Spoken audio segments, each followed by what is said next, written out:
Hi guys, today we are going to make some spooky bread. So we're going to make some Halloween shapes. All right, I'm going to give you some ideas, but honestly, you can make whatever you like. Right here, we've got a very spooky, ghosty face, which is lovely. We've got here, rest in peace on a gravestone. All right, we've got a spider here, okay. Hopefully he's got the right amount of legs. I'm not 100% sure.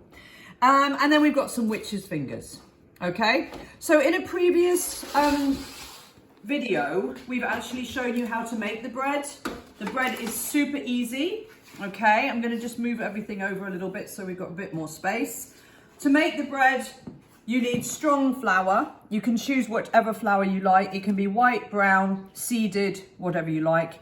You need fast-acting yeast, very important there. A little bit of sugar to give it energy. If you would like to put a little bit of oil into the dough, you can. And you need warm water. Okay, you mix that up to make a beautiful dough. And here's one I've made earlier, all right? So what I'm gonna do here is just show you how to make the shapes. But to be honest with you, you make your shapes, you do what you'd like. So for the witch's fingers, all you do is you take your dough, knead the dough really well before you do this, okay? Because the more you knead it, the better it will taste. So a witch's finger is literally just a long piece of dough, like that. And then just be imaginative. I've got some bits and bobs here that I'm gonna use for the fingers. I'm gonna use half a cherry tomato on the end of that finger. I'm going to give him a little bit of a longer nail. All right. And then here I've got some olives and I've got some radishes. And I'm going to actually go with this radish because I think that radish is rather good. And I'm just going to pop him on there. Then I'm just going to brush them with a little bit of oil. I'm going to put them on a piece of baking parchment paper and bake those in the oven. All right, so that's the first one. They're done.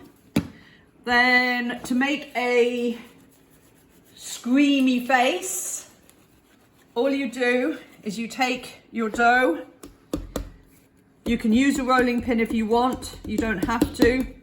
Take your finger, make a hole, make another hole, and make a third hole. And then all you do is you stretch the dough. And actually, the dough rather enjoys being stretched. It doesn't mind it at all. So you just want to pull down the dough like that. Pull out the eyes and you can make him or her as spooky as you like. Make a big, lovely mouth there.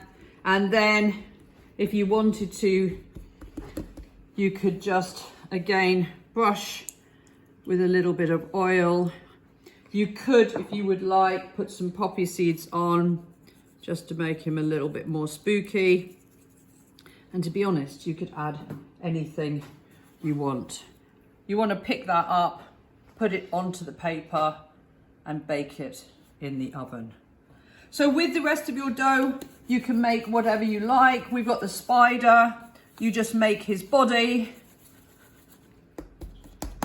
like that, and then you take a bit more of the dough and you make his legs. And they are delicious. And why not make some pumpkin soup to go alongside your bread? And there you go.